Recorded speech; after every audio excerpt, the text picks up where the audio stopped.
Awesome. All right, we're gonna go and get started. For those of you who are coming in a little bit late or just coming in now, we are recording Zoom. So we had a microphone we were going to use and it went kaput on us about 15 minutes before we started. So we're not using a mic, so hopefully it's all coming in clearly.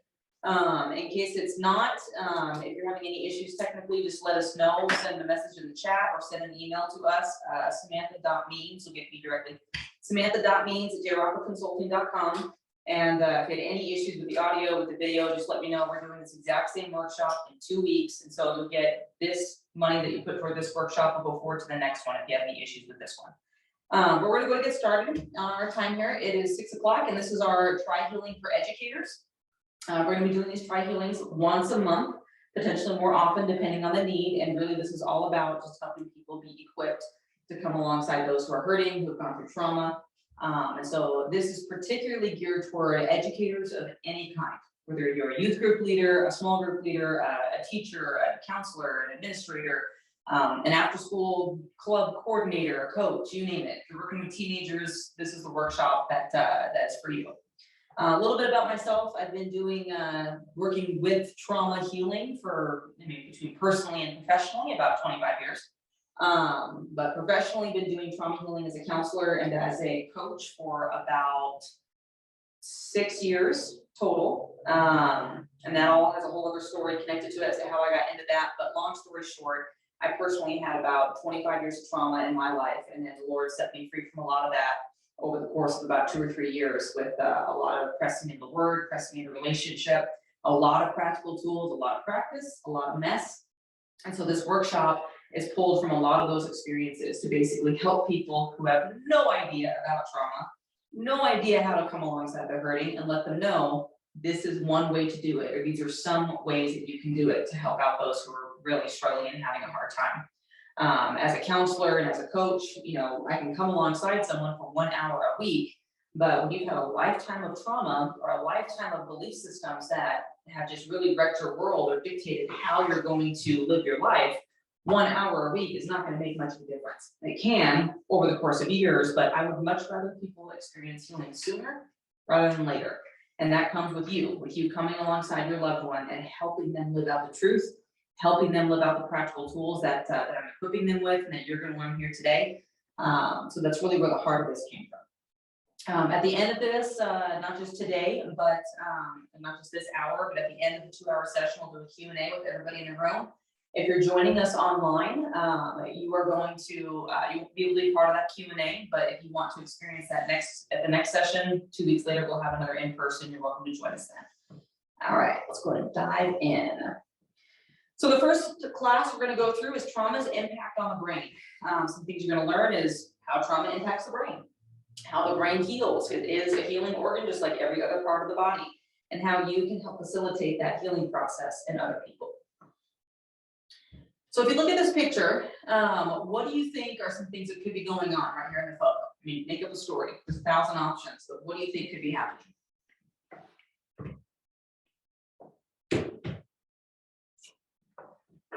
Just about anything, right?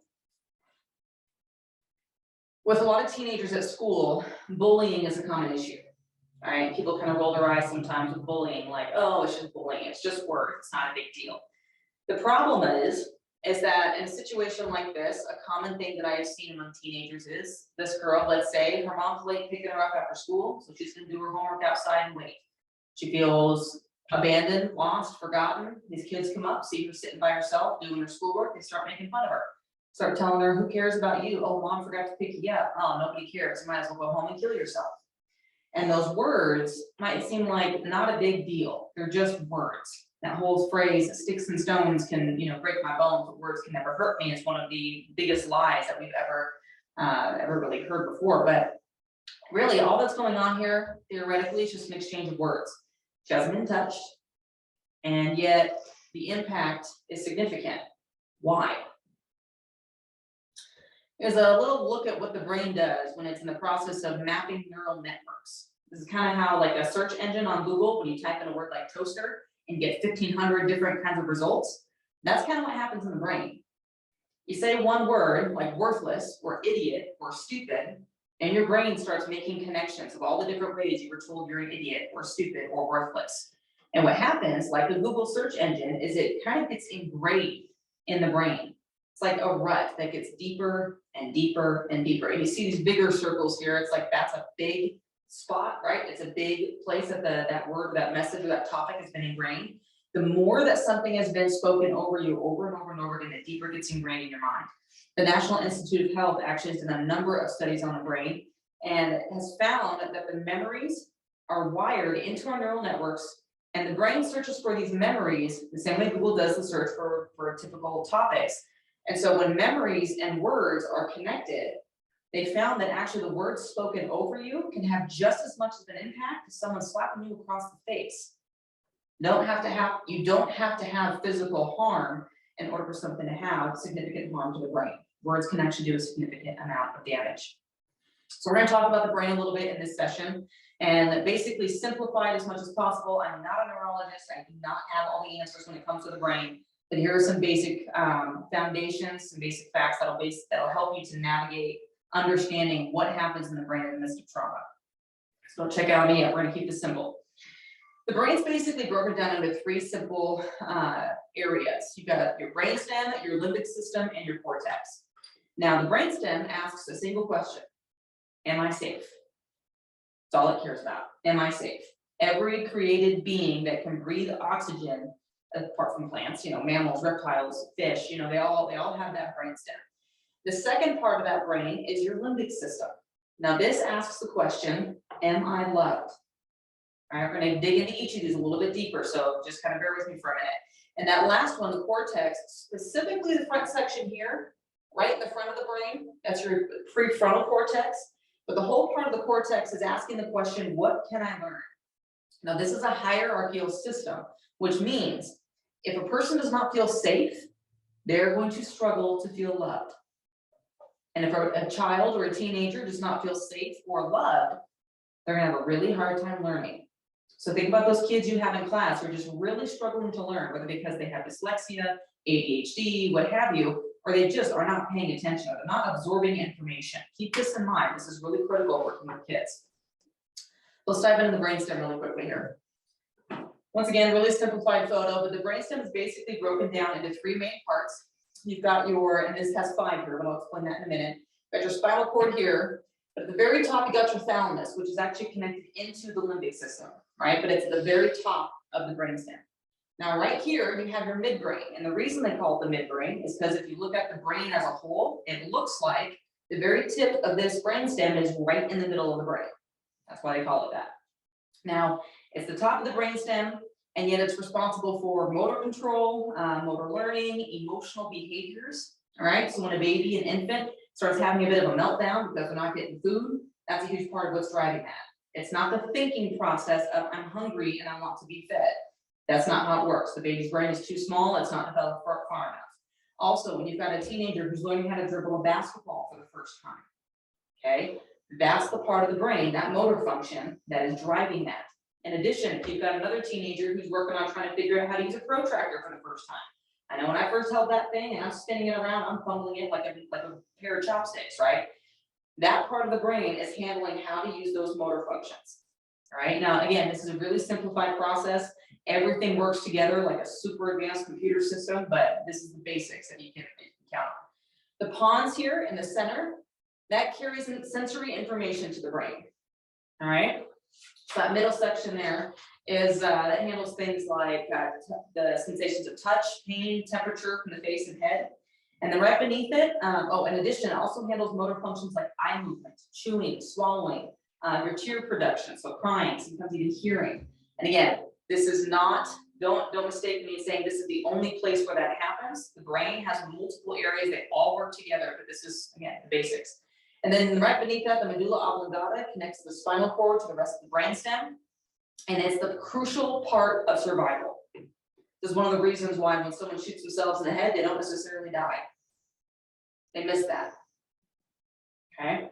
So this handles the information about blood flow, levels of oxygen to the brain, and carbon dioxide in the blood, and all the information about your heart and your blood vessels. So for instance, if you start having a heart attack, that part of your brainstem is going to be the thing letting the rest of your brain know we've got a problem.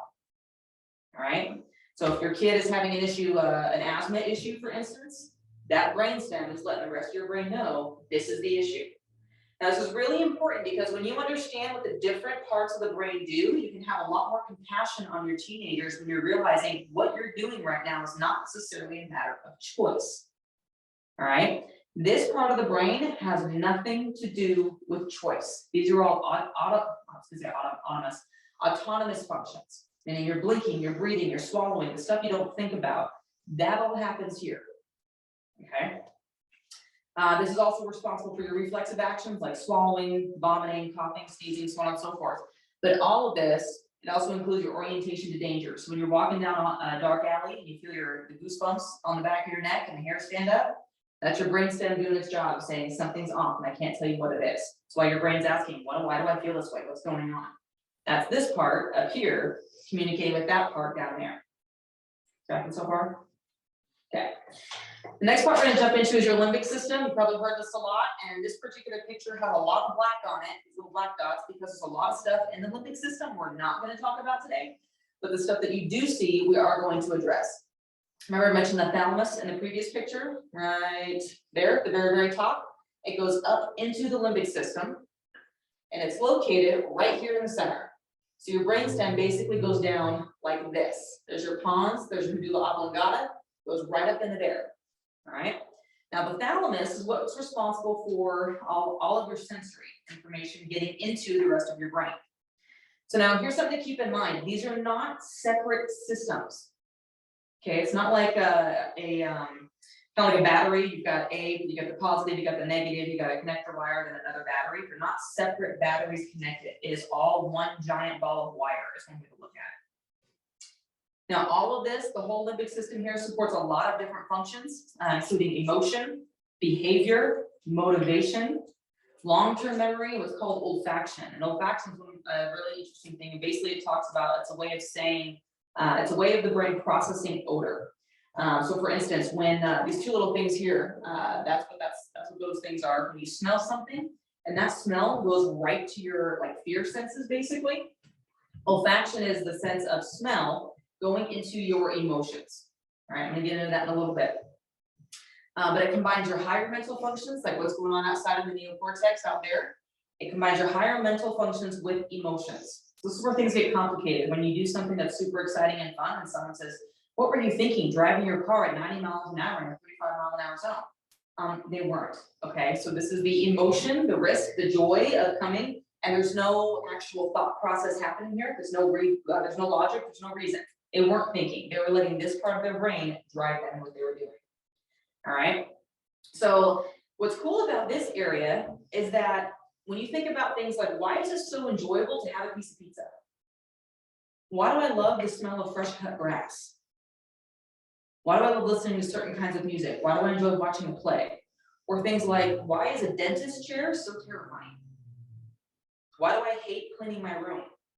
Why do test days and detention why are they so just absolutely excruciating? This is the part of the brain that determines what is enjoyable and what is not. This is not a matter of choice. This is really important to keep in mind. All right, this is all emotion, connecting emotion to memory. So you can find this limbic system in all sorts of animals, fish, amphibians, reptiles, mammals, and it's also where the pleasure center is created.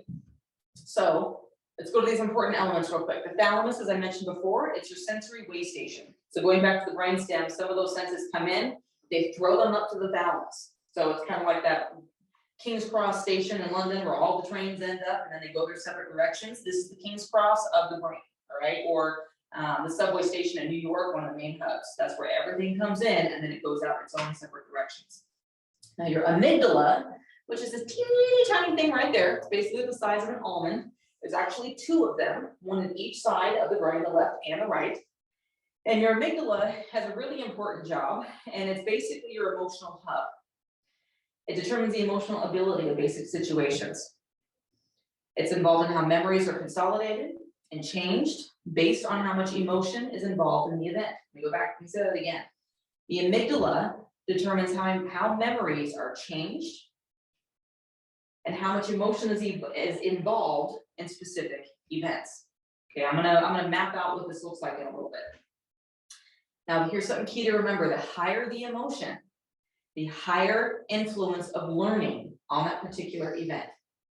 If you think about it, when you were in high school, some of the strongest and most potent memories you have are either memories that are extremely enjoyable or extremely humiliating, right?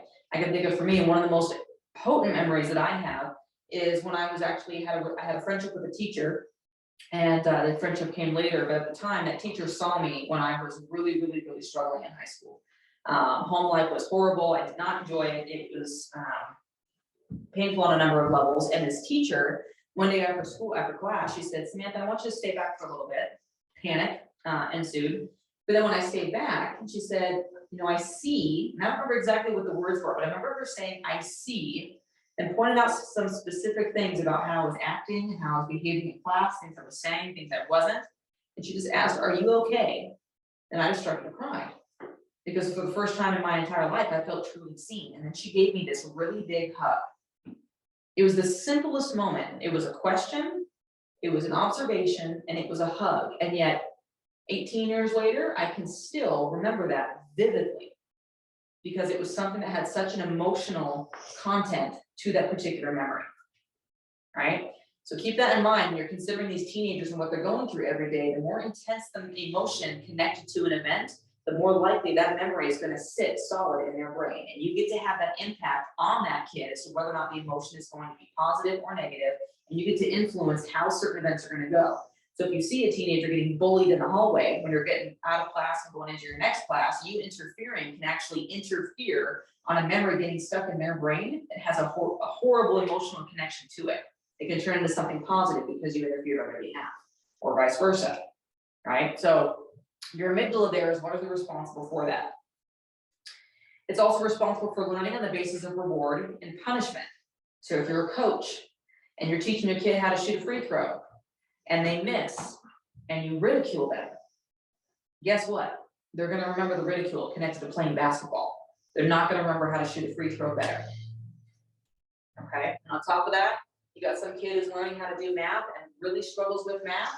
You get in their face and tell them it's worthless, you have an issue with them, and you just start berating them, or even just giving them that look and the roll of your eyes. They're going to connect that look and that emotion to school as a whole, and even worse, to them and their ability to learn. Okay, and that's all here. And in here, there is nothing about logic, language, or reason. That's all in the center, where it's just emotion based. It's all reactionary. They don't get to choose what they hold on to. Their brain is doing that for them. Okay. And when I say brain because I separate the mind and the brain. These are two separate things. The brain as the organ and the way that God designed it to function is going to operate the way God designed it to function, unless trauma or something else interrupts that function and changes it. The mind is our ability to choose, our ability to override the function in our brain to help it to find new ways of learning and growing and changing. Does that make sense? Okay.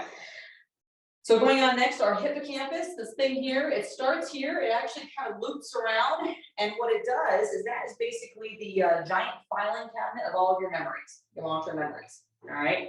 So, and that's long-term explicit memory. So if I asked you, what did you have for breakfast this morning, your brain just went into this fiery little, sparks flying inside, and your hippocampus was like, oh, we had this.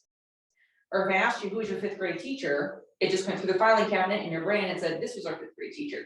If we can remember back that far. Your hypothalamus, not your thalamus, but your hypothalamus is down here, and that's basically responsible for hormone homeostasis. It's involved with pleasure and rage and aversion and displeasure and a handful of other things. And your cingulate gyrus, which is up there encircled, and your olfactory bulbs, which come down here, those two little things in the front, those link smells and sights with pleasant memories of previous emotions, and it participates in our emotional reaction to pain and the regulation of aggressive behavior. Okay, I don't know if you've ever experienced a time when someone has, actually I'll tell a story. There's a friend of mine who actually had brain surgery, and he had a front quarter of his brain removed because he had a tumor on his brain. His ability to manage his aggressive behavior was largely impacted because one of his olfactory bulbs was also taken out of the picture. So he didn't have that ability to do that quite as well. And what I didn't circle up here, the corpus callosum, this is actually something that connects the right and the left side of the brain. Helps the brain to go back and forth between logic and that reason and math and thinking and numbers and those sorts of things to the more creative emotional side. All right, still breathing, you guys are doing great. The second part here, oops, if I can get my computer back on track. With this limbic system, puberty is a major time of change in the limbic system. Okay, so guess what? Your adolescents and your teenagers, they're really going to be feeling all sorts of emotions. They're going to be having all sorts of impulse control issues. They're going to have issues with there's going to be all sorts of junk happening in this part of the brain. And anytime that you see a kid having an emotional breakdown, whether it's tears, whether it's rage, whether it's anger, one, it's not necessarily because of trauma, and two, it's not necessarily because they're choosing to be emotional. All right, that's part of the puberty process. It's part of the development process. And to have a little bit of up and down, and sometimes a lot of up and down, it's quite normal. The amygdala connects the sensory information they're experiencing to the emotional responses they're going to have. You add that with hormone changes, and you get a really newly intense experience of all sorts of emotions: fear, rage, aggression, excitement, sexual attraction, etc. So teenagers are basically this hot melting pot of emotional and physical blah all over the place. Okay. Because they may not manage themselves well, does not mean that they are broken. All right, it's an important thing to keep in mind. Just because they may not manage themselves well doesn't mean that they're broken. Just because they don't fit in that box that we want them to fit in that says you're supposed to behave X, Y, and Z doesn't mean that they have some disorder.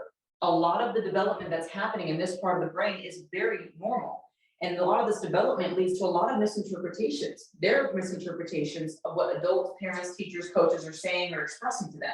Because all of this is involved in what I'm trying to think of. They can't put language to it. They can't explain why they saw or heard what they saw or heard. They just feel it because it's all happening inside of here. So to expect us to be able to expect them, to articulate what's happening inside of them. Why did you do that? What do you mean you didn't understand this? It's going to be a lot harder for them. So our job as adults in their lives is to have that patience and help them learn how to make those connections, right? Not to judge them for not being able to do it, but to help them make those connections, to help them to develop appropriately.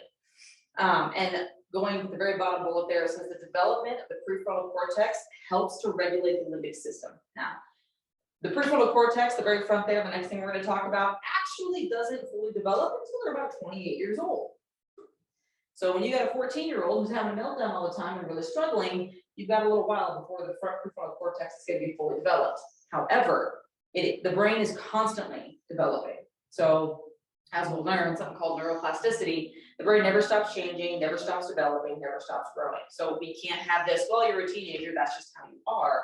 We can help facilitate the growing and learning and developing process. That's our job as mature, hopefully, adults, is to help teenagers learn how to manage themselves well.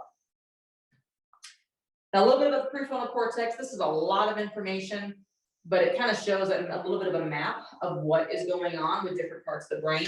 Sometimes people experience a traumatic brain injury or TBI, and depending on where that TBI happens will impact that particular part of the brain. So for instance, you've got a kid or an adult who goes through football and keeps getting smashed in the front of the head, right here in the frontal lobe, that circled spot, over and over and over again, and gets a TBI. Guess what? That front part right there is responsible for concentration, planning, judgment, emotional expression, creativity, inhibition, and a number of other things. So brain damage to that part, they're going to struggle with concentration, planning, judgment, emotional expression, etc. That's where TBIs get involved. Over here, number 2, you've got your temporal lobe, and that involves your short-term memory, your equilibrium, and your emotional expression.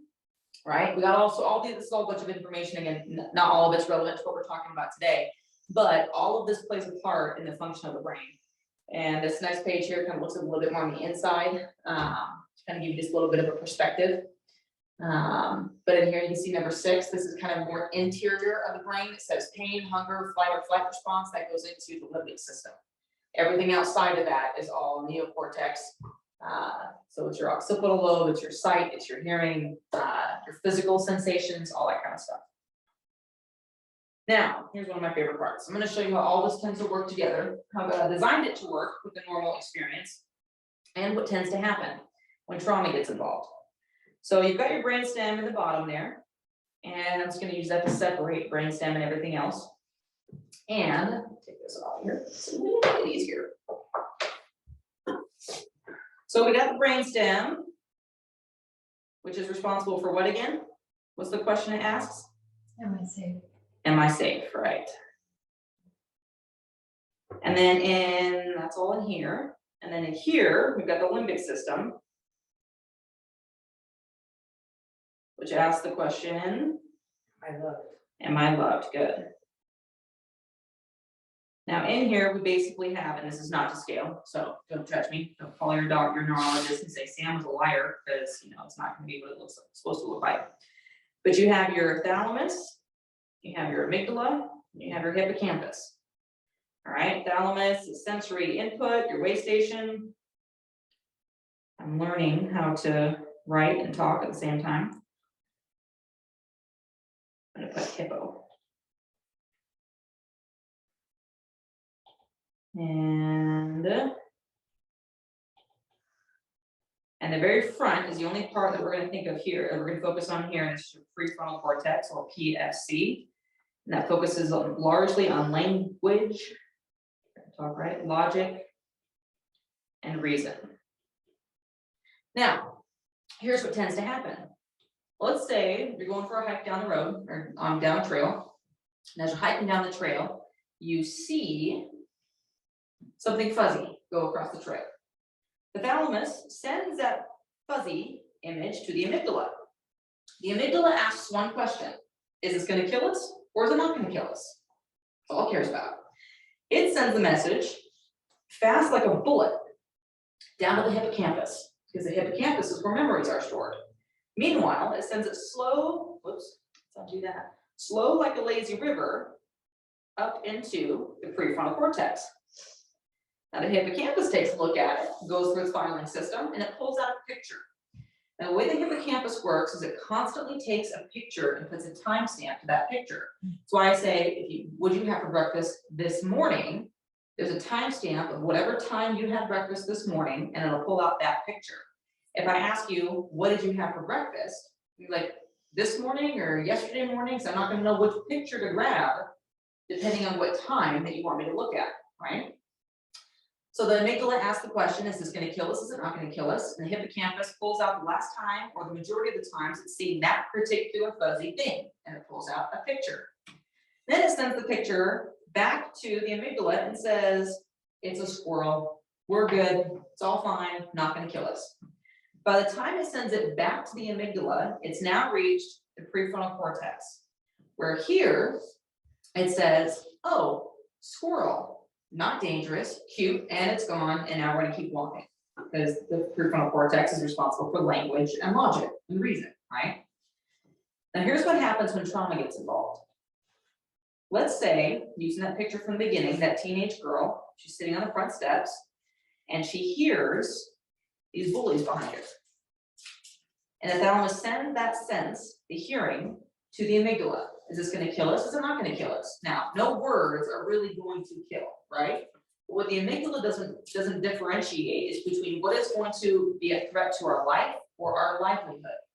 Now, I don't know about you, but if you remember being in high school, your social circle was a huge part of your livelihood. If you were not accepted and you did not have a sense of belonging in high school, then you largely, for the most part, unless you had a traumatic background where you were pretty much on your own and didn't give a crap what anybody thought or said, you pretty much were like, I don't know what to do with this, and this is a threat. This is something I have to deal with, right? So the amygdala says, is it going to kill us? Is it not going to kill us? Sends a message to the hippocampus, again, slow like a lazy river up to the prefrontal cortex. And the hippocampus pulls out the last time, or the most recent time. Remember that picture of all the wiring, the big bulbs and the little bulbs? Let's say something like, you're an idiot. Nobody cares about you.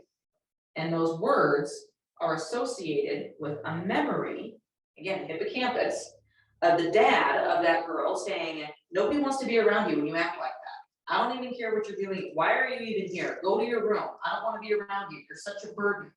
Anything connected to that, hippocampus pulls that memory out, and then it sends it back to the amygdala and says, yeah, this is a threat. This is not okay. This is not safe, right? At that point, depending on the severity of the trauma, severity of the language, and this is not always with all words, right? This is just depending on the severity of it. The amygdala will then basically hit a big red button we call a survival response.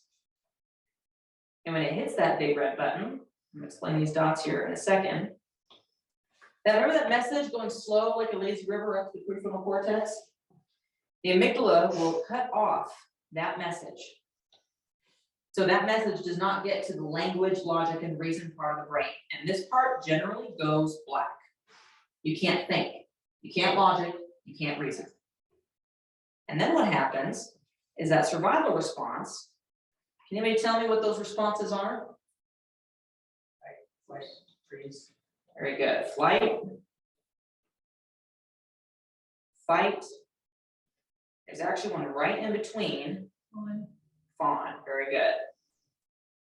Now these survival responses are not a choice. Remember, it's in the center of the brain. It's in the limbic system. It's something the brain does as an organ. God designed it to do to survive. The way this is supposed to work is when you're in the wilderness, you're facing a bear, you're facing some real threat, a guy with a knife in an alley. And when that big red button is hit, it's meant to keep you alive, to do whatever you have to do. Now, what happens when that big red button is hit? There's these things, this hormone that surrounds the hippocampus called cortisol.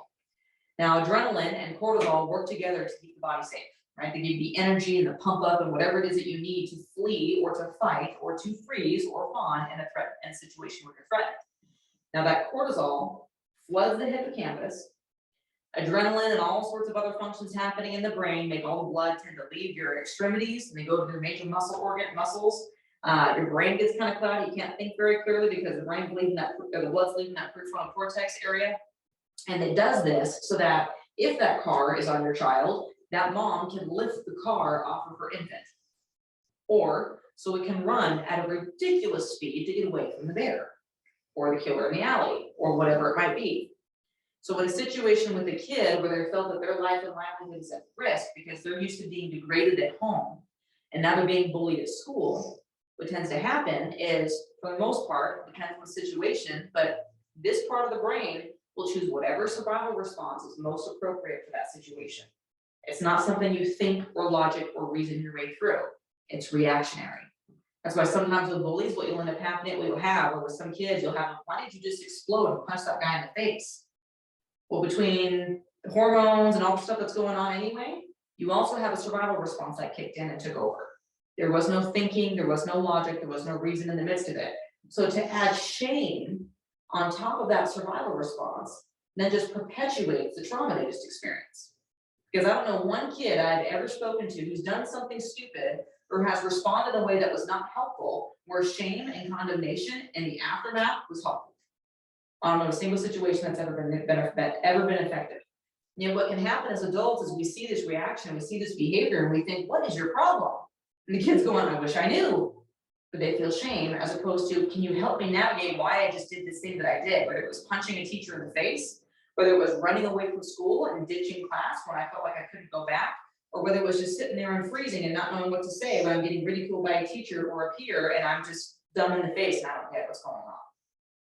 Our job as adults is to recognize what's happening in that teenager, come alongside them, help them understand what's happening, and help them work through this process.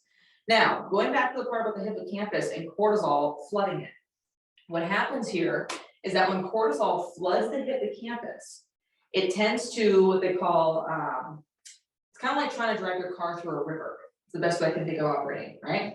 You got the car going through the river, the engine's still functioning, but it ain't functioning very well, right? Eventually it's gonna break down. When cortisol floods the hippocampus keeps taking pictures. But because the brain is not working like it's supposed to, those pictures are things like a hyper-focused thing. Or it kind of goes blank. Or it's flashes and fragments. You ever had a teenager say, I don't know what happened? They're not necessarily lying. Sometimes they actually don't know what happened. They don't have a clear picture of what happened. Or a situation where a kid goes to a party, drinks a little bit, and then they're like, I don't remember a thing. That's actually a thing. It happens. And so what happens then is the hippocampus gets flooded, it keeps taking pictures. Now think about this. They get bullied at school. They're being told, you're an idiot, you should just go kill yourself. Nobody loves you, nobody cares. They get home, dad gets home from work, he grabs a drink, and he looks at the kid as though they're a nuisance. And they're like, what are you doing in here? Go to your room, I don't want to see you. The hippocampus pulls up that memory of getting bullied and the shame that's associated with it. Now, often when trauma happens in the brain with the hippocampus, the timestamp is removed because the hippocampus is malfunctioning. So when that timestamp is removed, when this whole process happens, the thalamus sees, hears, feels, experiences something, sends it to the amygdala. The amygdala says, is this going to kill us? Is it not going to kill us? Asks the hippocampus pulls out a picture with no timestamp. And so the amygdala thinks and the hippocampus thinks it's still happening. It's happening right now. So the amygdala hits the big red button and this whole process starts all over again. So for kids who are living in trauma, when they're living in a state of constant shame, when they're living with domestic violence, when they're living with bullying on top of domestic violence, when they're living even in a place of where your brother's going in and out of jail, or dad's got a gun and keeps threatening to use, or whatever the situation might be, there's drugs in the home, whatever's happening, they live in this constant process. It's a brain, it's not the mind doing this. This is the brain, the organ, doing what God designed it to do to keep that kid safe. So now you've got a kid who's at home with an abusive parent or with an absent parent or what have you, they're left to fend for themselves, or they're taking care of 3 younger siblings, or they got a mom who's on drugs, or they're starting to use drugs themselves because they're just trying to cope with whatever's going on at home or what have you. And now they go to school and they get bullied, or now they got to learn something, and now they feel shame because they can't seem to remember anything because they don't feel safe, they don't feel loved, so learning is difficult. Then they have to go back home to that lifestyle they're in. And you see how sometimes our kids can be in the most impossible of situations, and how us as educators or coaches or youth leaders can unintentionally perpetuate the process. So what do? How do we fix this? This is one of the reasons I'm so glad that I get to do this workshop and keep doing workshops like this, because what ends up happening is we have probably the simplest, not the easiest, I'm not saying easiest, but definitely the simplest job, because the way to heal from trauma, the way to heal from these sorts of things is to create new memories. Now here's a quick look. This is what the typical response to trauma is in the nervous system. Okay, it's not just a brain thing, this is an entire body thing. If you can't see this picture, the question on the top left says, it's an identify the threat. Can I escape? If the answer is yes, then I will run. Now, this is all happening in the limbic system, okay? This is not a reasoning thinking process. If I can't escape, can I overpower it? Yes, then I'm gonna fight. Okay? Now, if I can't fight it and I can't run from it, can I make it lose interest? Okay, I'm gonna freeze. Now, here's a picture of what this might look like. You've got a kid, let's say you've got a 16-year-old kid who's constantly getting in fights at school, right? He's constantly getting in fights. He comes from a home where a dad is the one who's beating up on him, and he can't run from his dad. He's got all this pent up anger. Someone triggers him at school, and can he escape? Yeah, but he doesn't want to escape. He's got all this pent up anger on the inside, and he wants to fight. He's not fighting that kid necessarily. He's fighting all that injustice he's facing at home. So he ends up taking out on someone less powerful, someone not as powerful as he is, or someone who happened to push that button of insecurity or fear or helplessness or whatever it might be.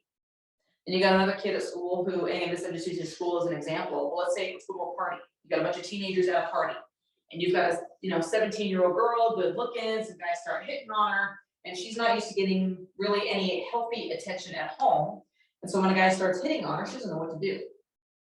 And she knows, as a girl, she can't run from it. She certainly can't overpower it. So she freezes. And you wonder, why on earth did that 16-year-old girl, that 17-year-old girl get raped at a party when all she had to do was walk away? Freeze. All right, so it's not as simple as it seems. And at the very end, where it says, can I make it lose interest? Yes, then I'm going to freeze. I'm going to do nothing. Most people who tend to freeze are children and rape victims. So, and not all rape victims are women. They tend to be the majority, but that's not always the case. Especially with the LGBTQ community, there's a lot of same-sex issues that are going on as well. But if I can't escape, and I can't make it lose interest, and I can't fight it off, then I'm going to collapse. I've literally seen someone faint and pass out as a response to the trauma they realized that they had. They didn't know what to do with it. They literally passed out because they couldn't adjust, they couldn't deal with it. This little printout here, there's a lot of really cool printouts and resources from a website. It's called NICABM. That's N as in nitro, IC B as in Bravo, and M as in Mike.com. It's a really great resource for a lot of colorful and slides that simplify things quite a bit. So I highly recommend that. So let's look at how do we identify these. What does this look like in the day-to-day? Flee. I put spiritually on here because I know some of you work with kids who are in youth groups or in small groups or anything like that, and they used to have a relationship with God, or they never had a relationship with God, or they showed some interest and they stopped. Flee physically tends to look like, exactly what it sounds like. They run, they leave the room, they walk away, they get busy, they serve, they whatever. Think about the kid who is on some kind of club and they are constantly setting up, tearing down, always busy, always doing something. You ask them how they're doing and they're moving while they're talking and they're not looking at you. They're running. Okay. Or that kid who shows up to youth group really, really early. And even though they're sitting there not really doing anything, they're looking really busy. They're on their phone or they're walking around and they seem like they're in a direction going somewhere, but they're not actually doing anything. And again, you ask them, hey, how's your weekend? Oh, it was good. As they're walking away, not trying to talk. Okay. Emotionally, denying their feelings is a big way to flee. I'm good. Twitch, right? I'm fine. I love fine. It's a great emotional response. That's not an emotion, by the way. Fine is not an emotion. Calling feelings something else. I'm not angry, I'm just frustrated. Okay. So you're running away from me, I'm just frustrated. Got it. All right. Spiritually, not wanting to talk about God when they used to. I don't want to talk about it. They dismiss typical spiritual aspects, then you might want to ask them to pray, and all of a sudden they're like, I'm not talking, I'm fine. Okay, they don't want to call for support. Maybe they had a good relationship with a youth group leader or a small group leader or something, and now they're not reaching out anymore. All right, it's another way of fleeing. So what can you do when that happens? When someone's running away, the practical side of this, gently and quietly follow them at a distance. Don't chase them down, don't try to stop them, don't chase them out the door, just let them know, I'm here, I'm not going anywhere, right? Keep the truth present without invading it, right? It's that simple, I'm not going anywhere, I'm here, I'm ready when you want to talk. But also respecting that boundary of, I don't want to talk right now. Okay, I'll check in on you later. Right? Again, situation being most appropriate. Check on the situation. The situation's got to be appropriate.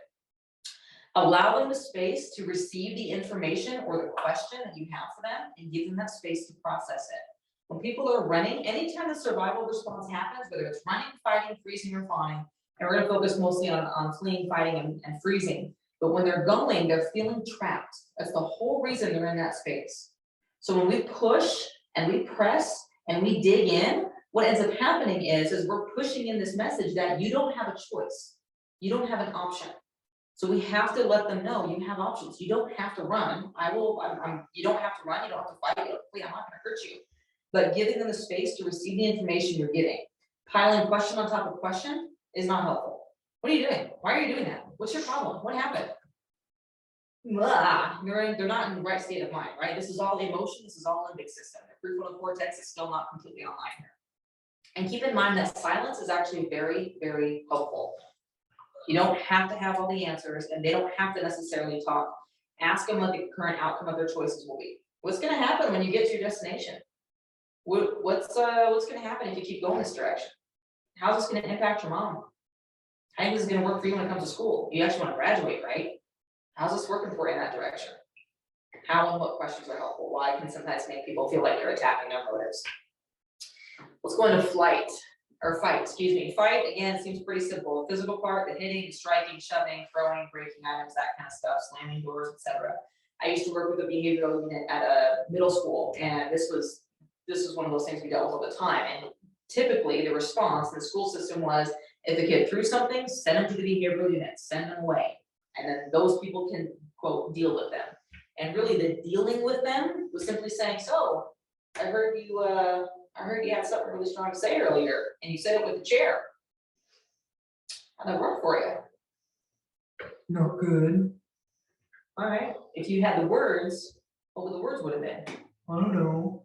All right. What did you want? What did you need? It's just giving them the quiet, steady space, right? So what's going on when someone gets to this point is that once again, they feel trapped. They feel stuck. This is a last minute resort. I guarantee you, no teenager who's ever thrown a punch feels good about it, and truly feels good about it afterwards. You might have a teenager who said, well, they deserved it and I feel so much better. Really? Do you? Let's take a minute. Let's actually soak that in. Let's think about the consequences. Is that really who you really want to be? Is that the man you want to go into? Is that the woman you want to be? And ultimately, the answer is always no. Emotionally, it's the outburst, the name calling, the seeing one emotion and hearing another. So for instance, sometimes I'll sit and I'll listen and I'll just frown as I'm taking in the information, and they'll see rage. They'll see it as an attack. I'm judging them, when really I'm just processing the information. It's my thinking phase, but they see judgment. All right, it's one other area of it. Spiritually, raging at God, the church, or any kind of spiritual support. Now, anger, I'm gonna make this point, anger is not a bad thing. And anger does not necessarily mean that they're in a survival response. These are just symptoms that you can look for, things that you can see that will let you know that something is off and that they're not in their right mind, right? Anger, being angry at God, being angry at the church, being angry at spiritual support or anybody else. Typically, anger is an umbrella emotion for fear, helplessness, or hurt. So when you see anger, try to see beneath that facade of just rage and ask, are they helpless? Are they afraid? Are they hurt? And if you don't know the answer, seek to understand that before you address the anger itself, because sometimes addressing anger can actually perpetuate the helplessness, the fear, or the hurt. So we have to get to what's the root under all of this. This is just a symptom. What to do? The louder they get, the quieter you get. Right? The quieter you get. As long as they remain safe and the people around them remain safe, allow the blow up. Trying to stop it, once again, can make you feel that much more trapped. All right, so if they have this screaming rage and you're like, do you want to keep going down that path? I mean, you can, but there's consequences that go there. It's up to you. You give them the choice. But trying to pin them down, and this is, again, circumstances and situations, you gotta be really careful. If you work at an inpatient rehab facility where this is stuff that happens all the time, and restraints are something you actually do, then by all means, do what policy is and do what's necessary. But I'm thinking more with at the youth group, at the school, at the sports, whatever. Be wise about how you navigate this, but allow the blow up, remind them they're safe, remind them that you're not there to hurt them, you're not there to attack them, argue with them, you're not there to prove them wrong, and you're not there to change them. You just want to recognize, boy, I see you're not okay. I'd like to help, but I gotta know what's going on. Right? You gotta fill me in. I get you're mad. I totally see that. And you might be completely justified, but you gotta let them know what's going on if I'm gonna come alongside you. But when we get angry at them or with them and say, hey, that is not okay. Once again, not okay. They're already feeling trapped, they're already feeling stuck, they're already doing an outburst. And when we say that is not okay, it's one other area, because they're only doing it because they don't know another option. Or they know the other options, so they don't feel in control enough to make those choices. All right. Moving on, honoring time here. So identifying freeze. This looks like numbing out, zoning out, sitting super still. It kind of has that glazed eyes look. Emotionally, it's stoicism. They don't have much emotional expression. They're kind of apathetic. And spiritually speaking, they're very non-committal. I'm not really sure what I believe. I don't know what's kind of, I don't know. I don't know. They're just not fully there. They're not fully present in a lot of areas. People can live in a functional state of freeze. They do it all the time. They show up, they go to work, they do their job, they come home, they make dinner, they go to bed. They feel fine all the time. They don't actually exist outside of fine, because anything outside of that frozen fine is dangerous. Okay? And what to do in that situation? Bringing them back. Can you hear me? Can I get you something to drink? Sometimes addressing the basic emotions. Can I get you something to drink? Don't do this. Okay, what do? Not that. Don't sit there with a scowl on your face and a ruler in your hand, say I'm gonna smack you if you don't knock it off, right? Or wake up, or get it together, or stop acting, yada, yada, yada. It's not helpful, right? Any kind of criticism, any kind of punishment, threats, they do not help when someone is in that state. So what can you do? This, look at the posture. Leaning forward, hands are open, eye contact, right? It's a very open and accepting and I'm listening and I'm engaging kind of stance, right?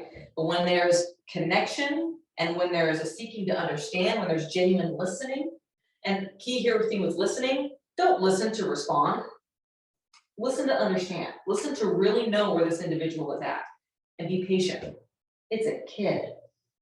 It's a teenager, right? The words are not going to be there at the forefront. Sometimes giving some helpful, what do you feel? I don't know. Do you feel more sad or do you feel more happy? Sad, I guess. Okay, it's more sad or more angry. Sometimes you got to give them some words to help them navigate that process, right? But again, our job as the adults is to help them navigate that process.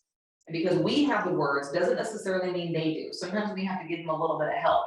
But when we press into connection and we seek to help them understand and seek to help them learn to manage themselves, they feel a sense of empowerment as they're learning and they realize, oh, I really can do this. And then once again, they realize I have choices. I can communicate my feelings. I can express my needs. But if they don't know what their feelings are and they don't know what their needs are and they're getting punished because they don't know how to communicate it, once again, we keep perpetuating that cycle. So we talked about neuroplasticity a little bit earlier. Making the most of this is really probably the best and most helpful thing to keep in mind. The brain never stops learning. So we have to be very intentional about what we're expressing to these teenagers. Now they're learning school, they're learning classes, but here's the thing. There's a reason teenagers can learn lyrics to music way faster than they can learn anything else. They're being intentional about listening to it, intentional about retaining it, and they listen to it over and over and over and over and over again. Now imagine what would happen if we actually spoke life, kindness, truth, over and over and over and over and over and over and over again. As opposed to, why don't you, why can't you, shouldn't you be, what's your problem?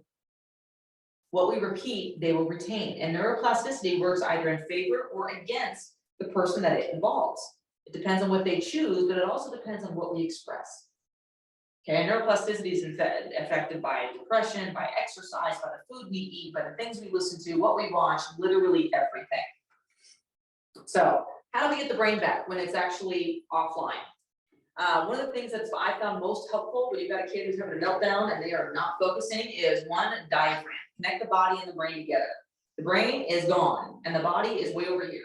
The body's expressing a lot of stuff. The thinking brain is way off over here in left field. So use the mind to connect the two back. Meaning, okay, Jamie, what I want you to do right now, I want you to take a really good deep breath. And the reason I say diaphragm breathing and take a really good deep breath, because here's a picture. There's a yellow thing you can see weaving throughout all those organs there. That's called your vagus nerve. It's also called the vagal nerves because it actually, there are a handful of nerves all combined together, but it calms the organs after the stress response to danger. Deep breathing, when we drop the diaphragm, not chest breathing, but diaphragm breathing, when we do that deep breathing with our diaphragm drops, it compresses the internal organs, which then stimulates that vagus nerve. That vagus nerve goes all the way up into our amygdala, into our brain, and throughout all of our body. So when the stress response happens and our body goes into hyper overdrive, our body will then communicate through the vagus nerve to our brain and the rest of us that, hey, we're actually okay down here. Because believe it or not, I don't know about you, but if my mind says open your hands, it's really hard to be angry when my hands are open and I'm breathing deeply. Can't do it very well. So let's say you've got a kid who just got out of detention, and they're having a really hard time keeping themselves together, and they're just huffing and puffing, and they got their fists clenched. You're like, hey, buddy, why should I have a seat? I don't want to. Hey, you're not in trouble. I mean, you kind of are, but with me, you're not in trouble. Just have a seat. Breathe.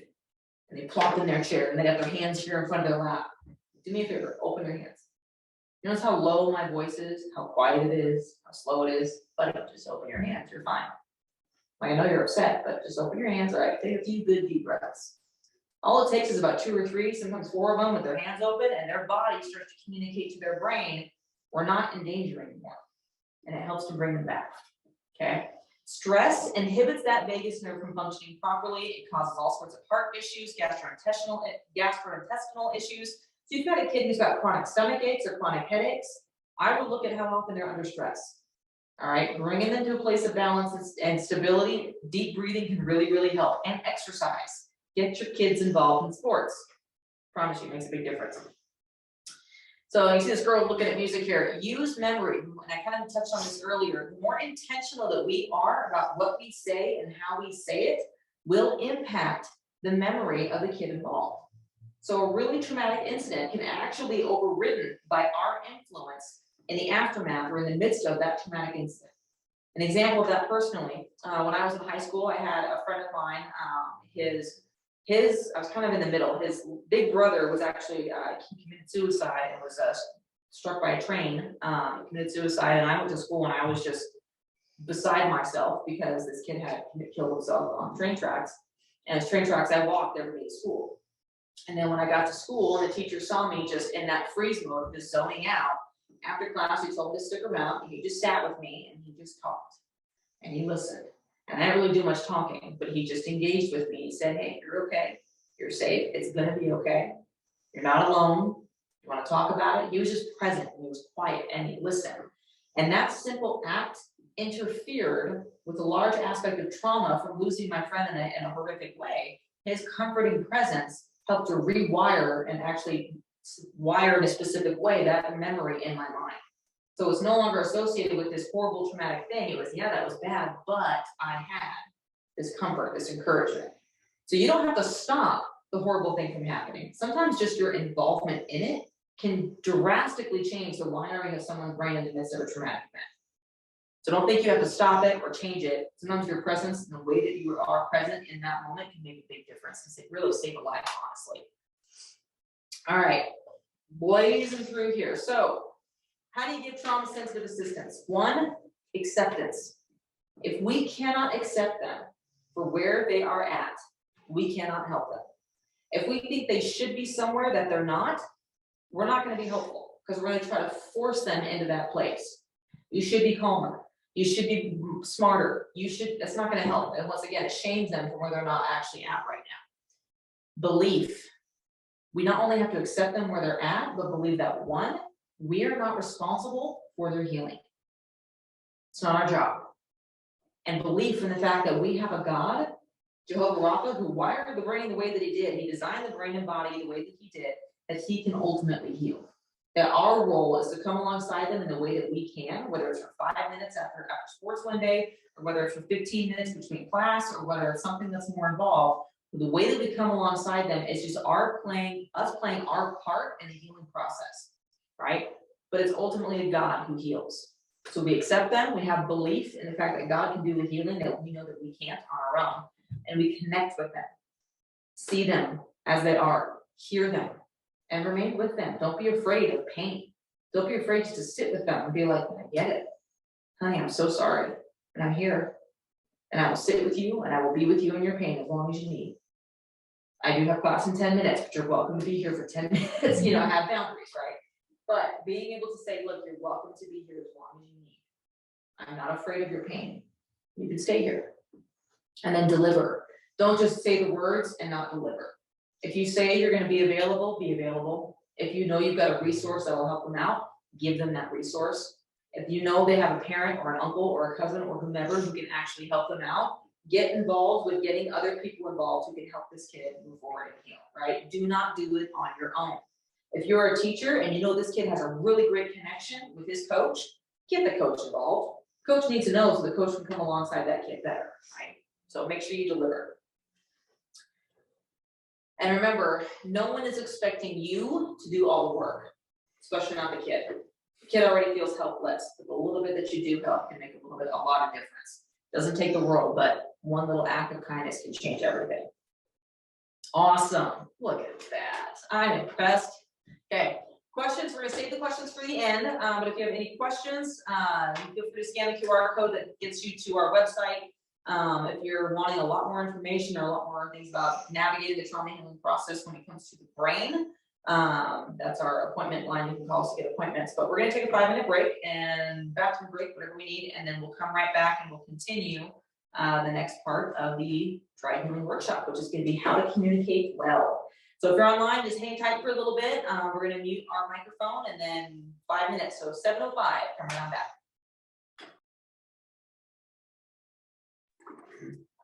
All right.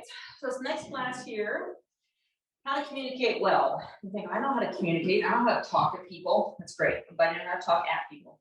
One thing you're going to learn here in this class is the art of nonverbal communication, meaning what to look for that is not actually spoken word, because about 55% of what we communicate is done with our body language alone.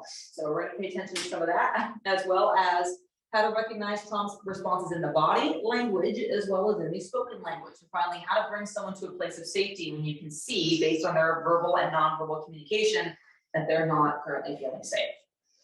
All right, going back to this photo here, this scene, all the hurtful things that were said. What's going on inside the brain is a bunch of firing, a bunch of negativity, and that brain basically shutting down and her going into freeze. Let's just say that's what's happening in that case. And obviously we look at this picture and she seems like she's just studying. But if you look close enough, and I'm inferring based on this photo, you'll get a glazed look in the girl's eye. She has a hand of paper, but she's not actually writing. Her eyes are on the book, but they're not actually scanning to read. Right? That's one way to recognize freeze. And there's no movement. It's a very stoic, nothing is happening. But the brain is absolutely very, very active. So how do we interrupt this mess? It's going to sound kind of cliche-ish, but love really is the difference. You model the approach you want that adolescent to have toward him or herself. I'm going to say that again. You are going to model the approach that you want that teenager to have toward him or herself. The love you know is the love that you show. Okay, the love you know is the love you show. So if you're used to having a lot of self-criticism, a lot of self-doubt, a lot of you can't do this and you suck it up, buttercup, pull yourself up by the bootstraps kind of attitude, that's what you're going to communicate to the adolescent. And then that teenager is going to put that on themselves. I should just suck it up. I should be fine. We really should stop shoulding all over ourselves and actually start having a little bit of grace, right? So you model the approach you want the adolescent to have. So when you're moving toward that girl who's in Frozen, are you going to look at her and say, hey, what's your problem? Your mom's right there. Keep going. Are you going to look at that kid and sit down and say, hey, what's going on? You want to talk a little bit? You want to tell me what's happening right now? Do they have that kind of value? And if they do, you're not going to give it to them. You're not going to show them they have that kind of value unless you believe that you have that kind of value. Okay? The love that you know is the love that you show. Now, why does this matter? Why does this make any difference? And the biggest thing is we can't give to these kids what we don't have for ourselves. It's not possible. You ever noticed how hard it is to forgive when you're not willing to receive forgiveness? You know how hard it is? Have you noticed how hard it is to extend grace to someone else when you are your own worst critic and you can't receive grace from anybody else? We literally cannot give what we don't have. I can't model to you what I don't know for myself. If I haven't seen it, I'm not going to be able to show it. If I haven't experienced it, I'm not going to be able to live it. It's just how it goes. So here's the thing. When it comes to trauma and when it comes to recognizing nonverbal communication, here's some things I want to show you what you can expect. 3 to 30 days after a traumatic event, whether it's rape, whether it's domestic violence, no matter what it is, some kind of trauma, you're going to see things like shock, numbing out, spacing out. You're going to see confusion, depression, angry outbursts. You're going to see a lot of physical symptoms. They might complain about headaches. They might be rubbing their head a lot. They might be wanting to go to the bathroom because of stomach issues, gastrointestinal issues, lots of concentration and memory problems. You might see them starting to fail tests. You might see them forgetting how to throw a football. You might see them struggling to remember the Bible verses they were used to being really good at memorizing for a while, right? They're just not going to be as with it, and it's not going to make any sense. They won't tell you anything specific, but you're going to see a change. In addition to that, with PTSD, these are symptoms that show up typically at least 30 days, or they persist 30 days after the event. And with teenagers, this is kind of hard because when they're going through trauma, usually the trauma is happening in the home, which means that it's perpetual. So an event could have been something that started when mom and dad started having issues. They started screaming at each other a lot, and they've been screaming at each other for 4 years. So after the event, in that case, it's kind of hard to gauge. Other times, you'll have a kid whose sibling committed suicide. Okay, there's a specific event. However, if a sibling committed suicide, now you've got the aftermath of how are the parents handling that? What kind of communication is happening between the family? And those kinds of things can perpetuate traumatic events, right? So it's not always a single event. Sometimes it's the relational dynamics that happen after the traumatic event that can continue relational trauma. All right, so it's not as cut and dried and black and white as it might seem. But with PTSD or post-traumatic stress, you'll see things like hypervigilance, like they do not want to sit in a desk in the middle of the room. They want their back to a wall, and they want to know where the exit is, and they want to see everything that's happening all the time. They might be a little jumpy, fidgety, nervous. They've got to have that fidget spinner in their hand, or they got to have something they're constantly moving around with that's obnoxious. Tapping the pen over and over and over again on the desk. What is your problem? A leg bouncing a million miles an hour, and you want to give them a rubber band and say, play with that or something because you're obnoxious. Sometimes that nervous, fidgety energy is hypervigilance. Okay, it's not I'm annoyed and trying to be obnoxious. It's I have all of this tense energy in me and I don't know what to do with it. So I'm going to express it in these ways that seem obnoxious to you, but that's not the intention. Zoning out, not being present in the moment, or they're shutting down, period. That kind of kid where they're in class and they're staring at the whiteboard, but you ask the question to them directly and they're like, what? Okay, they're not paying attention. Running away from conflict, or actually lashing out in conflict. And when I say conflict, I don't necessarily mean between peers. If a teacher says something to a student and the child takes it in, or the teenager takes it in as a threat or as a challenge, that's conflict. Why didn't you do your homework? Conflict. Why aren't you paying attention? Conflict. Right? Or football or basketball, whatever the sport is. What is your problem? Why aren't you dealing with this like normal? How come you're not handling this as well as you always have? Conflict. So whether they run from it, shut down, or lash out, is a good indicator of where they're at. Also, sleeplessness or nightmares, which means they might be falling asleep in class, or they might be looking like they've got those bags under their eyes, or they're not really fully present. Okay. In addition to that, they could be looking exhausted and sad all the time. Right? Because I don't know about you, but I don't sleep for 3 days, and I'm not feeling very happy. Of course, difficulty concentrating. You find yourself repeating yourself often, and they're not listening at all, did the assignment, or you have to repeat yourself in class or what have you. They don't manage themselves very well, meaning they're not making very smart decisions about their behavior. They might bully others, might do stupid minor things. It's like, why would you take a Sharpie and run it across the lockers in the hallway? Why? What sense does that make? Right? They're not managing themselves very well. Or they engage in stupid arguments. You know they're smarter than that. And yet they're engaging in arguments and discussions in class that are just not worth their time. And you know they know that. And yet they're still doing it. Avoidance is another one. They avoid people, places, or things that remind them of the event. I will tell you, when I was in school, one of the worst things that I hated was when a teacher would say, go home. You need to go home. I hated it. Home was not where I wanted to be. Home was the one place I avoided. I would spend 10 hours at school. I'd get there at 7 a.m. and I would leave until 5 p.m. because I did not want to be home. And when a teacher said, why don't you go home? You need to go home. I would leave the class and I'd go to a different class. I avoided home at all costs. Sometimes amnesia related to the event. So if something happened, something traumatic happened, let's say after school with some students, and you ask, what happened? I don't even remember. Remember how that frontal part of the brain shuts down in the midst of trauma, right? A lot of that being able to verbalize what happened.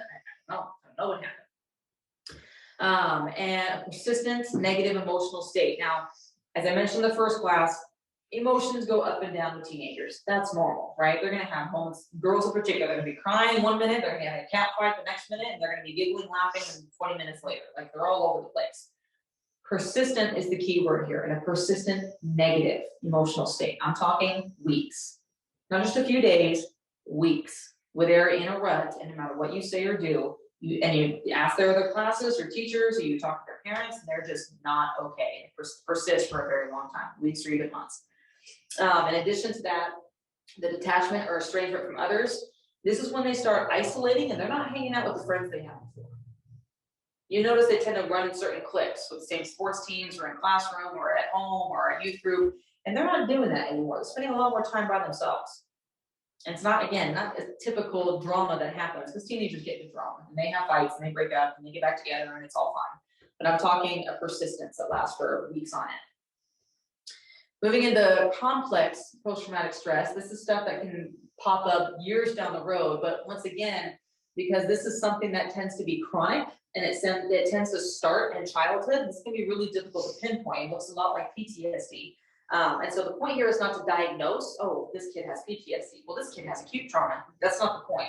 The point is for you to recognize the nonverbal signs that there's some kind of trauma that has either happened or is continuing to happen, and they're bringing it into the space with you. And when you recognize it, here's how you can start working through it. We're going to get to that in a minute, but for now, let's just look at the signs. Avoidance of memories, thoughts, or feelings close related to the event. We talked about that, same thing as before.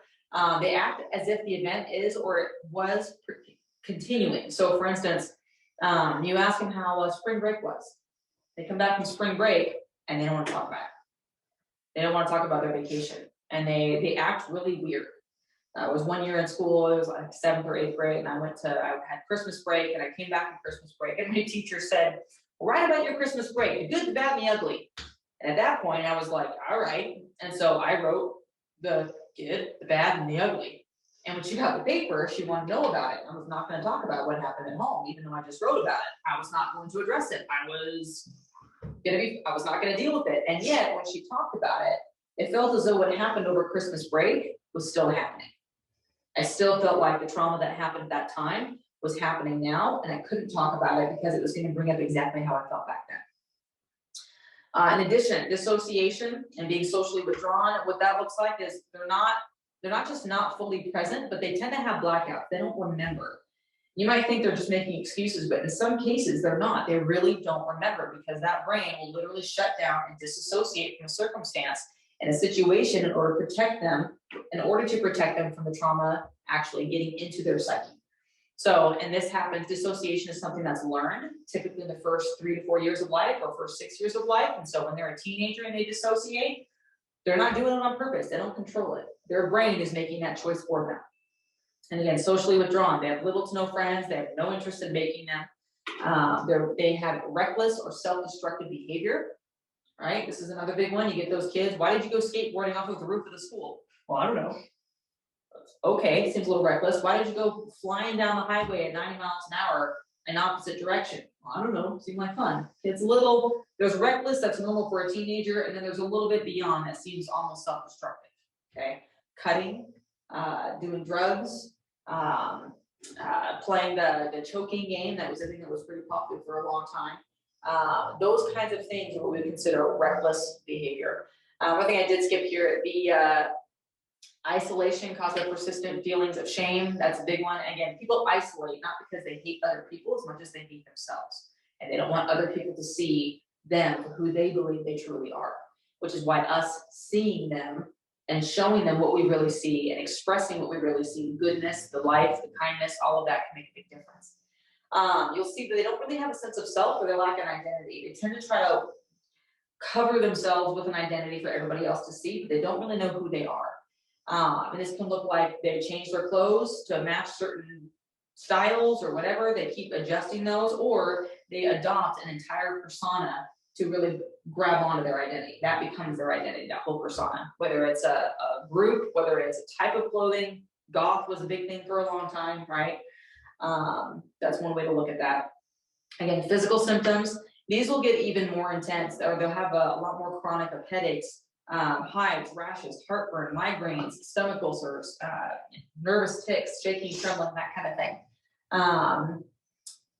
A lot of these symptoms don't surface for at least 6 months after the event. It can be really easy for teachers, coaches, whatever, to look at kids who live in this state because they're not used to seeing them in any other way. They'll say, well, that's just John. Well, that's just Susan. That's just how they are. But the way that God designed our brains and our bodies and our relational way of being is none of this. All of this is adaptive behavior. And it's behavior they adopted in order to adapt to their unsafe environment. So when you see this stuff being expressed in a kid, just because that's how they always are, does not mean that it's normal or healthy. And it does not mean that they're safe, just because that's how you've always known them to be. So if you got a kid who comes in who exhibits all of these, just because that's how they are, does not mean that they're okay. All right. So what are some things that you hear? When someone's in that particular state or is struggling with trauma, you'll hear the emotions are kind of all over the place, but you hear things like, I'm just emotional. I don't know what my problem is, or I just suck. I hear that often, I just suck. Or I guess I'm stupid. They're trying to get away from what's really going on, so they just adopt that, I guess I'm just stupid. I can't get myself under control, I'm afraid, I'm depressed, I'm anxious, I don't feel anything. I'm fine, but the behavior doesn't line up to really being fine. Those are some things, statements that you'll hear. Behavioral things that you'll see, slamming doors, making more noise as they move. So like stomping into class or, that kind of thing. Raising their voice, silence, right? Lying, deception, apathy, lacking of caring for others. They don't really care about their words or their actions or how they impact other people. In addition, physical and psychosocial, we explained some of this earlier. Lots of there's complaints of unexplained pain, nightmares, not sleeping well, and the degree of crying to what seems like is normal in their life doesn't seem to match up. It's like, you just seem a lot more tearful than normal. I'm just emotional. About what? Right? Address it. Don't take these statements as statements that they're fine, right? You're trying to hide. Sometimes they really are fine. But when you look at the nonverbal behavior, right? When you look at the nonverbal communication, look at their body language, their tone, you look at the things that have changed in their lives, get to know your kids. I mean, sometimes it's as simple as that. You can't get to know all 34 kids in your classroom sometimes, but simply asking them, hey, how was your weekend? Will give you a really good indication as to what's going on in their life. Or, hey, I saw your mom at the store the other day, maybe. Or, hey, you were 15 minutes late to practice. You doing okay? Instead of, hey, you're 15 minutes late to practice. What's your problem? They might have gotten a really bad phone call from home. They might have forgotten their cleats because their dad was gone last night, and so they were taking care of their mom who was thrown up in the toilet, and they forgot their cleats at home because they didn't get any sleep. There's a lot of reasons why kids do what they do, and our assumption that they're forgetful, or not that they're forgetful, but that they're neglectful, can often, again, cause more damage and make us unable to truly see them. So get to know your kids and pay attention to these statements and don't take it at face value, right? What's beneath the surface of all of this? Any ideas? We talked about a lot of it. But at the root of it, way down here, those cute little roots there, is grief. I don't know about you, but as an adult, I have a hard time navigating grief. When I was a kid, I had no clue how to navigate grief. And when I talk about grief, there's 3 particular areas of grief, and Brené Brown addresses all of these in one of her books called Daring Greatly. It's an amazing book. She's got a lot of amazing books. But there's a few quotes in here I want to articulate to kind of just really clarify loss, longing, and feeling lost. And loss, one of the best quotes on it, I love it. It comes from John Green's book, A Fault in Our Stars. If you ever read that book, it'll make you cry. I like to say it's like a Nicholas Sparks book, basically. But he says, quote, "The pleasure of remembering had been taken from me because there was no longer anyone to remember with. It felt like losing your co-rememberer meant losing the memory itself, as if the things we'd done were less real and important than they had been hours before." He's talking about how he lost how that she had lost her friend to cancer when he died. And all the memories they shared together were now gone. The person she shared them with was gone. So then the memories were gone with them. And with teenagers and with kids, even the transition of middle school to high school, just like kids who transition schools, they move school to school to school, grade to grade to grade. It's really easy for them to feel like they have no sense of memory, or those memories have no value because the one they went to 8th grade with is no longer with them anymore. So now they've got this grief over the loss of their entire 8th grade year because they just moved to a whole new school and they got to start all over again, right? Or even a breakup. These kids get so emotionally attached and they engage in these physical activities of being in a relationship much younger than they really ought to, and they're developmentally ready for. And they have that connection and that touch and that intimacy. And then the breakup happens, and developmentally they have a hard time dealing with it. But in addition to that, the memories connected with that individual are now gone. So there's a sense of loss. So to say that teenagers don't really know grief really cuts them short, right? Longing. This is from Brené Brown's book, Rising Strong. She says it's an involuntary yearning for wholeness, for understanding, for meaning, for the opportunity to regain or even simply touch what we've lost. The entire adolescent process is losing childhood. For many teenagers, they never really had a childhood. Many teenagers have an experience of being an adult in situations where they never should have had to be an adult when they're 10 years old. All right. You look at the statistics of fatherlessness in our nation, even in our area, or the impact of addiction on kids in our area today. And when you look at what kind of longing they must experience to not really have that innocence and purity of childhood, and to go through adolescence and teenagers into becoming adults and realizing they never really had that childhood. They never really had the experience of being fully free and not having to deal with all the trials that come with adulting. when you're 10, 12, 14 years old. There's a sense of longing that goes with that. And then last one here, feeling lost. Brene Brown writes out of Rising Strong, grief requires us to reorient ourselves to every part of our physical, emotional, and social worlds. And one of the things that the example she used in here I thought was great was an example of a couple of parents who sent their kid off to college. And it was their last kid, and the dad walked through the house after he dropped his daughter off to college, and they had an empty house, they're empty nesters. And he's walking around every aspect of the house. He wake up in the morning, he's like, I don't know what to do. I would normally wake up and get my kid breakfast, but I don't have a kid here anymore. What do I do? He had to reorient himself emotionally, physically, socially. Normally he'd take his daughter with him when he went to Walmart to pick up some stuff because she was fun to go to Walmart with. Now he didn't have anybody to go to Walmart with. So he had to reorient. He felt a little lost as to how to navigate his daily life. Teenagers can feel a similar thing, where they move schools, move classes. Every new shift and the new classes, they're having to get into a new routine. There's a sense of feeling lost. Now, these are all, of course, normal things, but when you consider something like trauma, their dad gets killed because he was over in Afghanistan. Mom gets high and overdoses. Brother goes to jail. Sister tries to commit suicide. All of these major traumas are things our kids are facing every day. And there's a huge amount of loss, longing, and feeling lost that these kids are having to navigate by themselves because people like you and I don't know how to come alongside them, which is the whole point of this workshop, is to help you recognize that this is what is underneath this behavior. They feel lost, and they're feeling longing, and they don't know how to put the words to it because it's all wrapped up in that emotional part of the brain, that limbic system, where they don't have words. And because they're teenagers, they haven't had the maturity and the growth to put words to it and to articulate the abstractness of what it is they're experiencing. Adults have a hard time doing that. So our job is to not only walk through our own healing process for ourselves, but also to do so we can come alongside our teenagers and be able to help them develop in a healthy way so that cycle does not repeat itself. All right, so how do we do that? It's like, great, that sounds awesome, Sam. Now what do we do? Safety is the starting point. If you remember the brain picture where it's safety, love, and learning, right? Safety, love, and learning.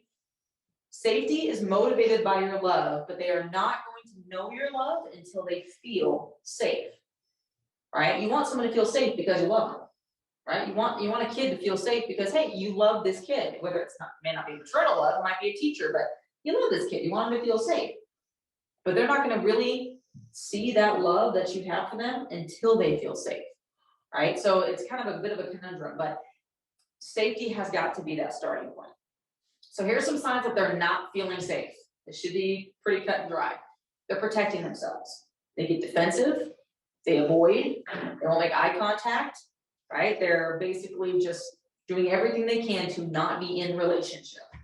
They're running away, they're fighting, whatever it might be, but what that boils down to is that they're protecting themselves.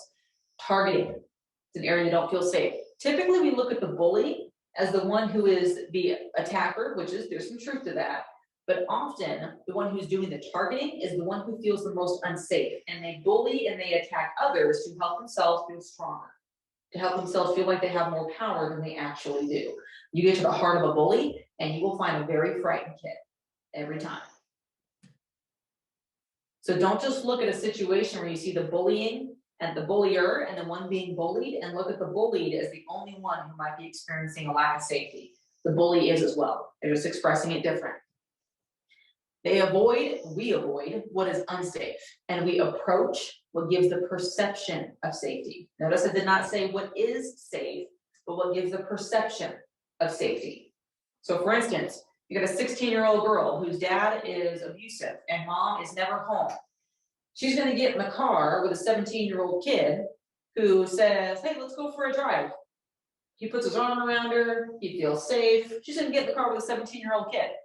No matter if she doesn't know him, he feels a lot safer than her dad, right? So we avoid what is unsafe, which in this girl's case should be home, should be her parents, but it's not safe, so she's avoiding it.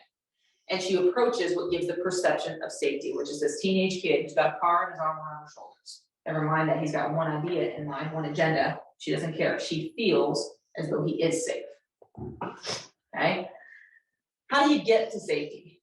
Can't tell you how many times I've seen this face on kids. It's hilarious. I'm like, oh, you're so tough. So getting to safety, silence. It slows down the brain. When you give them space to think and to process, and you don't hurry them into it, you don't hurry them through that silence, and you don't drag it out, but you just give them that space, it'll help them slow down the brain. Speak to the body. This is a really key thing, help them get to safety. Hey, why don't you take a deep breath? Humor me for a minute. And you tell you're not feeling very safe right now, so just take a deep breath. You don't have to feel safe with me. Try to get your body in a better spot. Just take a deep breath. How about you unclench your hands? Open your hands up for me. Just wiggle your fingers. You want to have a sit? Sit down. I'm not going to hurt you. I'll stay right in my chair. Just take a seat. You happen to have a stress ball or something they can fidget with? Give them that. Say, just squeeze this a little bit, or a pillow even. You want to hug this? You want to take this? Speak to the body. Want to know what they need? How about you ask? Can't tell you how many times I've asked adults, I'm like, well, what do they need? Well, I don't know. Well, have you asked? Well, no. They're teenagers. They're not aliens. Ask, what do they need? And their answer might be, I don't know. But guess what? They will feel honored and dignified because you thought to ask them rather than assume. Here's another one. How about an apology? So often we as adults think that we don't owe kids apologies. Or if they're a kid, we don't have to apologize. Not true. You want to teach a kid how to apologize? Show them. Apologize. Show them what it looks like to say, hey, buddy, you know what? I did not handle that well. I should not have yelled at you, and I'm sorry. Will you forgive me? All right, honey, you know what? I called you out in front of class, and I imagine that was very humiliating, and I will not do that again. I should never have done that. I'm so sorry. Will you forgive me? Never underestimate the power of asking someone for forgiveness, right? Whether they give it or not, that's not the role. You asked. Sometimes you didn't do anything wrong. Sometimes an apology is, I'm really sorry you're feeling this way. I'm sorry that that's been the experience you had. I'm sorry that you went through that with that teacher. I'm sorry that kid did that to you. That's not cool. I'm sorry. Sometimes something as simple as that can make a big difference. Other ways of getting to safety, offer them choices. Do you want to sit or do you want to stand? It's up to you. You can sit, you can stand. They don't answer, they keep pacing. Hey, just let me know. Do you want to sit or do you want to stand? I'll stand. Okay, cool. What that does is when you give them a choice and you honor that choice, it helps them to realize, I have choices, I'm not trapped. Even if it's something like, hey, you want a glass of water? No. Okay. All right. Or even sharing observations. It's another way to get them to safety. And you look, you're wringing your hands there. You look a little nervous. Right? You're pacing. You look a little uncomfortable. You sound like you're really upset. You sound angry. And you might get the smart aleck response of, well, yeah, well, no, right? I mean, you might get that. That's fine. You keep your cool. They get louder, you get quieter. Biggest thing here is to empower them. Don't enable them. To empower them means to give them these choices and let them make those choices. When we enable people to be a victim, they'll continue to live out that victimhood. So what it looks like to empower is, well, you got a couple options. What do you want to do? What do you want to do about that? What do you think you should do in response to that? How do you think you should have that conversation? When do you think you should have that conversation? Remind them they have the power to make those choices and then let them make those choices. When we make choices for teenagers, sit down, shut up, do your detention, do your homework, go home. We strip them of their ability to choose. And one of the most beautiful things that we can do is, and don't get me wrong, there's a time to tell a teenager, sit down, shut up, stop talking, you're done, you're gonna do this. I mean, there's a time for that, right? But in the long run, when you're working with a kid who's either really shut down or really struggling, and there's something not right with this kid, they're not feeling safe, right? This is about safety. When we empower them, we're helping them to realize that when they're feeling this way, when they're feeling unsafe, they can get out of it. They're not stuck there. And you're showing them how to do that. All right? Sometimes kids get into a place where they are just not present at all. They're not there and they need a reset. So how do you do a reset? Get their attention. You know their name? Say their name. Hey, Joey. Joey. Joey, I need you to look at me. Joey, you keep your voice calm, you keep it low, use their name. All right, Joey, hey, buddy, Joey.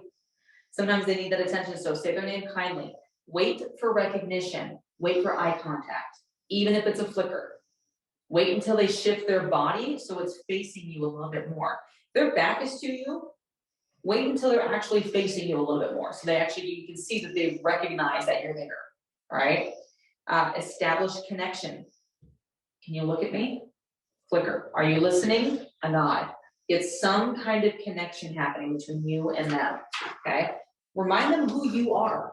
Sometimes when kids get lost, they forget that you are you. They think you are somebody else. And again, because the brain is doing what it can to survive, and it's pulling from a hippocampus that has a memory that's not connected to you, it's connected to someone who's unsafe, they might be responding to you as though you are someone who is unsafe in their life. Not you, but the unsafe person.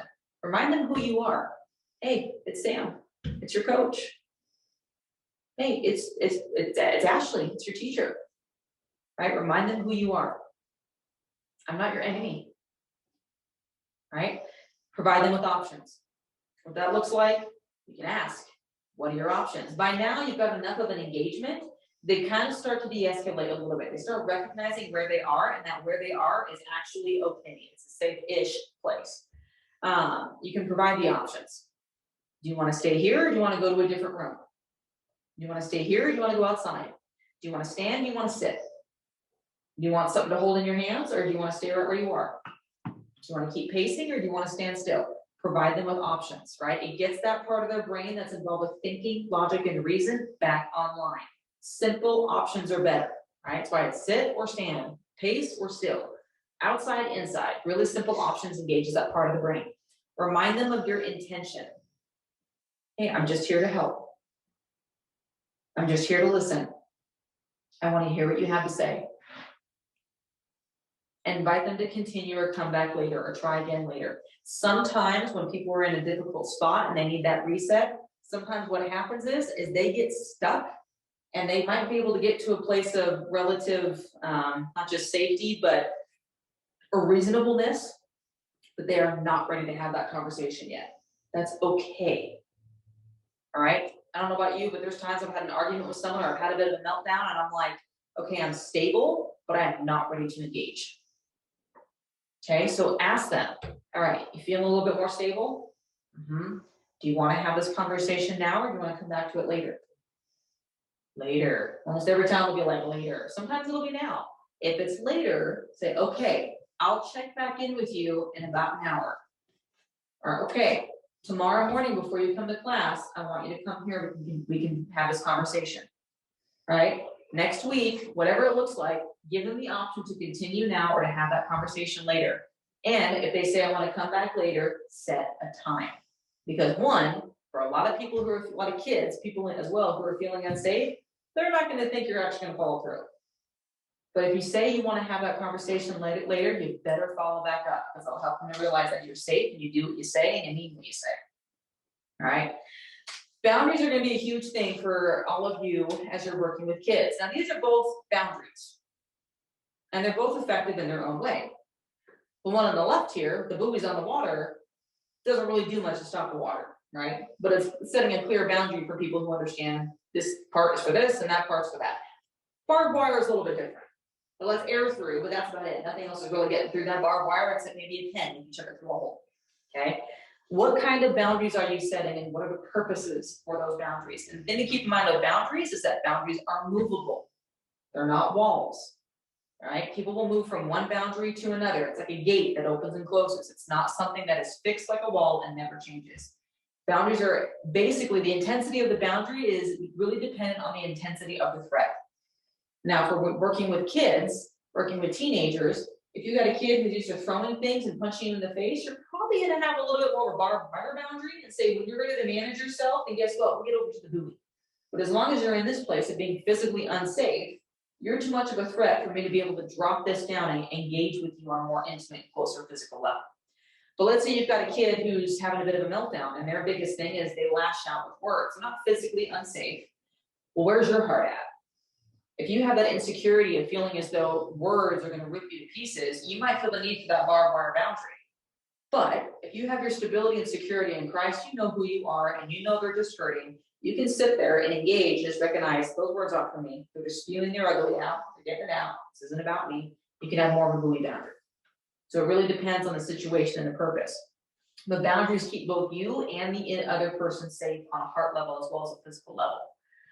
Things to keep in mind. I love this picture because each of us has kind of like our own lane that we're running in and attracting. We all have our own hurdles.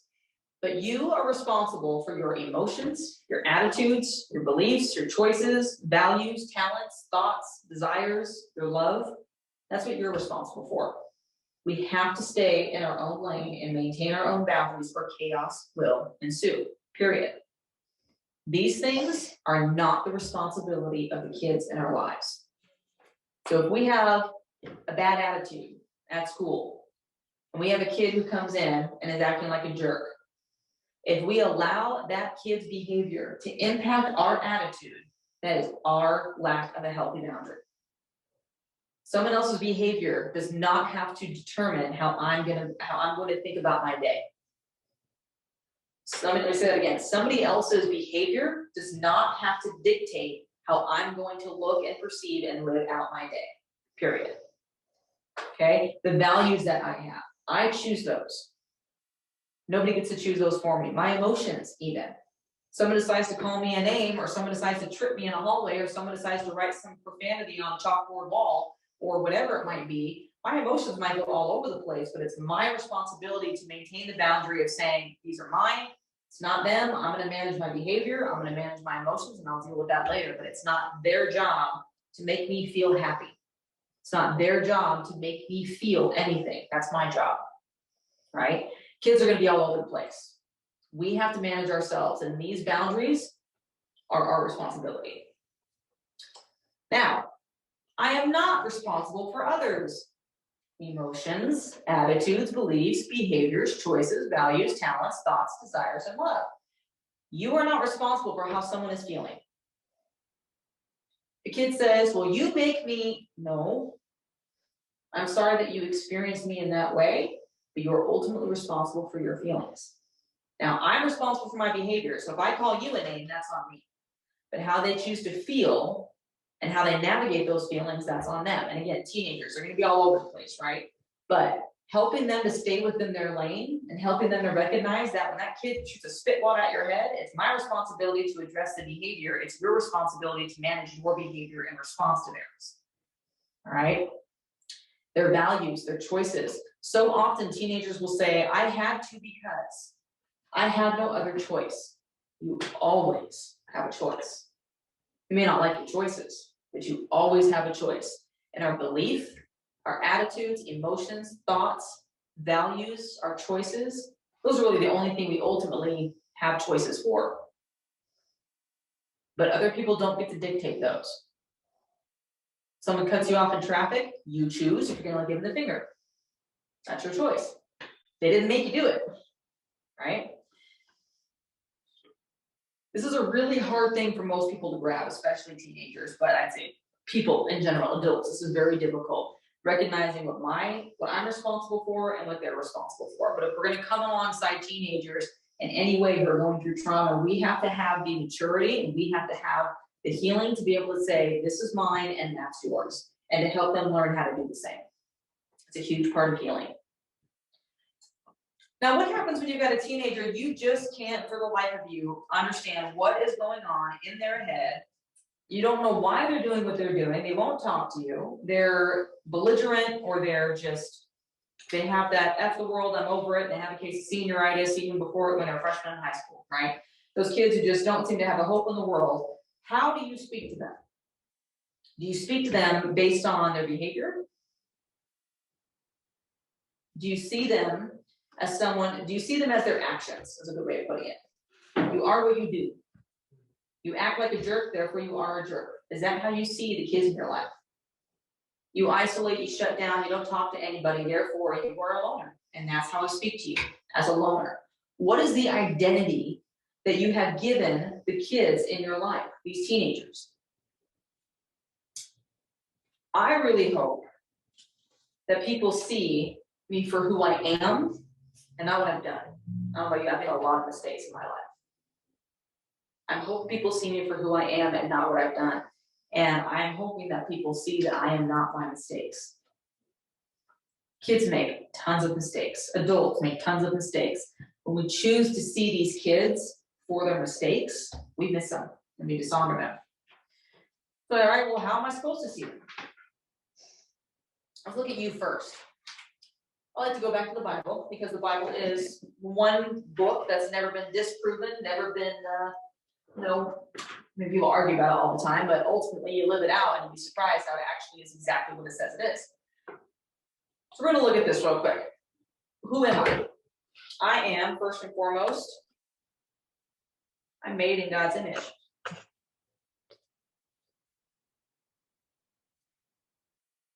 And what this means is, if I were to hold a mirror up to your face, you would see an image of yourself. You would see you would see an image of you. And if I take that mirror and break it on the ground into a million pieces, and you look into it, you would still see an image of you. It would just be a broken image of you. But it doesn't change the fact that brokenness does not change your image at all. I mean, it changes it to a degree, but it's still an image looking back at you. Each of us is made in the image of God, and sin is what broke us. But when God looks into us, he still sees a reflection of himself. It's not perfect by any means, but he still sees that. So when you look at these kids, every single human being is made in the image of God. So it means every single kid, when you look into their eyes, when you look into their face, you can see a reflection of the character of God, whether they act like it or not. So for you, if you're also, believe it or not, fearfully and wonderfully made. That's Psalm 139:14. What does that mean? That means that when God made you, he said you have a whole other level of wonder about you. And that fear is not terror, that fear is a sense of awe and reverence. You are made so that when people look at you and they experience a sense of awe and reverence about who you are as a human being. Whether or not you act like it. These are two things that are, no matter what you do and no matter how you behave, these two things will never change. Ever. You will always forever be made in God's image. You will always forever be fearfully and wonderfully made, period. Now, if you have a relationship with the Lord, these three are also true. 2 Corinthians 5:17 says you're a new creation in Christ. A new creation, which means every day when you start the day, you get a chance to live like a new creation. Or you can choose to live like your old self. We get to choose, but every day we get a chance to start fresh. You are also, according to Romans 8:14-17, you are adopted. So often we tend to live our lives like orphans on the street. We got one pair of ratty clothes and holy shoes, if shoes, and we get our food out of the garbage, our sustenance, our life source out of garbage cans, and we beg and plead for people's attention, and we act like that, we're blessed if we happen to get a scrap of attention from someone. That's an orphan. God picks us up, takes us to his mansion, gives us a room and a beautiful bath and shower and an entire table with a feast laden on it and a bunch of people. And he says, in the house that love on you, he says, you are now my son or my daughter. And this is all yours. And yet, despite the comfy bed, we sleep on the floor. And despite all the clothes in our closets, we choose to sleep in our own nasty, ratty clothes. Despite the beautiful bathroom and the shower and everything, we don't turn a tap. We just stay exactly as stinky as we are, the same way we've always lived. And when it comes to food, we go to the kitchen and dig through the garbage because we can't bear to go to the dining room and sit at the table. If we do go to the dining room, it's to hide under the table and get the crumbs off the floor. But you and I are adopted. Jesus Christ is our Lord and Savior. We're literally adopted. We have to learn to live like it. That's who we are. And this last one here, we're a masterpiece. When God looks at us, he doesn't see our sin. He doesn't see the mess. He doesn't see the mistakes. He sees us through the filter of his perfect son. So all of this is true about who you are. If you don't have a relationship with the Lord, you are still made in God's image. You are still fearfully and wonderfully made. If you do have a relationship with Jesus and he is your Lord and Savior, You are adopted, you are a new creation, and you are a masterpiece in continual process. And the cool part is today, if you don't have a relationship with the Lord, you can choose to do that very simply, which is saying, I choose to have Jesus Christ as my Lord and Savior. And he died for my sins on the cross and was resurrected 3 days later, and you give me new life with him in eternity in heaven. It's really simple. Believe in your heart, confess with your mouth, and you'll be saved. Awesome. I highly recommend it. So what does that mean about your kids? Guess what? They're also made in God's image. Your students, whether they act like it or not, are fearfully and wonderfully made. And for those who have a relationship with the Lord, they're also a new creation. They're also adopted. And they're a masterpiece. As the adults in their lives, if we are also here, we get to come alongside them and teach them what it means and how to live out life one day at a time, learning to live like a new creation. Because, I know you're used to throwing chairs. I heard you gave your life to Jesus last week. I know he overturned tables. I mean, there's a time and place for that, don't get me wrong. But probably a better way to live like a new creation in Christ. Let me help you with that. Why are you hiding when I want to give you a hug? Kiddo, you're adopted.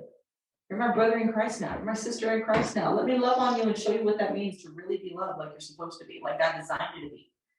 It means looking them in the eye and saying, do you know you're a masterpiece? Did you know that God created you to literally have people look at and go, oh my gosh. And so, well, Sam, what about the kids who don't know Jesus? Well, are they just lost? Of course not. They have God literally, his image in them. Do you see that? Do you see his character? Like, well, they don't act like it. Do you? Again, do you treat them according to their behavior, or do you treat them according to who they are? I will tell you, we treat people according to who they are, that they are fearfully and wonderfully made, and are made in God's image. They start to live up to that. They start to realize, gosh, they're treating me like I'm nice. And they start to feel guilty for their awful behavior. And it starts to motivate some change. Does this happen overnight? Of course not. But again, we as the adults, as the mentors, as the leaders, as the teachers, as the administrators, every tiny little encounter we have with these kids to show them this makes all the difference in the world. Can you imagine if every teacher they had, every school counselor, every coach, even like every school bus driver, whatever it was, if every single person did their part to show kids this every day, I think we'd have a little bit different of a next generation coming up underneath us. But we're so busy shaming, so busy enabling, so busy ignoring, so busy, there's so many things we're doing that is not this. When this is so simple, and yet the only way we can give it to them is if we have it for ourselves. If we can see it and recognize it in ourselves, right? If you are numb to your own identity and pain, you have no ability to help others know their own identity, or even know if you're doing harm. Once again, if you are numb to your own identity and pain, are you an orphan or are you adopted? You have no ability to help these kids know their own identity. Can't give what you don't have. And on top of that, if you don't know your own identity and you don't know your own pain, you will never know if you're actually causing harm to these kids. Because if you can't empathize enough with yourself, you're certainly not going to be able to empathize with others. So how do we do this? How do we love like this? There's only one example that I know how to follow that actually works, and that's Christ. People fail. He never did. So how does he love? I like to say this is kind of a tit for tat sort of deal. How does he love? Tit. Time. Whether it was 5 minutes or 5 days, he always gave his time. And he was intentional with his time. Every person was loved uniquely according to that individual. He didn't love everybody the same. He loved everybody the same in the sense of level, but he didn't love everybody the same in the sense of execution. And truth. He lived truth and spoke truth. He did not compromise truth for the sake of love. That's a huge thing. We tend to compromise truth for the sake of loving other people, but love without truth is not love. And what does he expect? Tit for tat, right? I give to you, and this is what I expect from you. When he loves us, he gives us time, intention, and truth. And what does he expect from us? Time. However long they were willing to listen and follow, he received it. And attention. Notice in every encounter Jesus had with people in the Bible, he didn't give it unless he had it. He didn't engage with people who did not give their attention to him. He didn't waste his time. And on top of that, truth, he didn't entertain lies without calling them out. So what does that mean for us? We give people time, whether it's 5 minutes or 5 days. We are intentional with how we love them. And we do not compromise truth when we're loving on people. And what can we expect from the kids in our lives and look for? Time. Whether it's a minute, 30 seconds, an hour, we embrace and receive whatever time they're willing to give. We expect their attention. You can't speak life to someone who's not looking at you. And we expect truth. You cannot call someone into their identity. You cannot help someone if they're not willing to give you truth. So these are things you can expect from these kids: time, attention, and truth. The love of Christ is the only thing strong enough to sustain us in the loving of these kids when they're as broken as they are. We want so much to help them, so much for them to get better. But if we don't have the love of Christ filling us and overflowing in us, we're not going to be able to love them the way that they need to. It's not going to happen. And remember, Jesus dealt with more trauma in his short life and in his short 3 years than we will ever deal with in our lifetime. We can't expect to love and care for people like he did if we don't rest and have boundaries like he did. Love these kids. Take care of these kids to whatever capacity or degree that you know you've been called to, or you know that you feel you're supposed to, but do not neglect your rest. Do not neglect your boundaries. You do that, you'll burn out. And as they say, when a plane is going down, if you don't take care of your oxygen mask, then you can't take care of anybody else's. If he is our example, we have to know how he did it. And that goes back into your personal relationship with him. If you want to know how to really love on these kids, to bring up his safety, and to love them in a way that empowers them, look at how he did it. All right? Excellent. Okay. All right, for those of you who are online, we're going to wrap this up here. We're going to go into our Q&A for the in-person. Thank you so much for your time and tuning in. And if you have any questions, you can always go to our website, jraphaconsulting.com. If you want to schedule an appointment with us, it's 208-763-1608. And our next Try Healing is just going to be in a couple of weeks. And it's going to be the Education Try Healing, so feel free to sign up for that. But thank you so much for your guys' time, and I look forward to talking to you soon.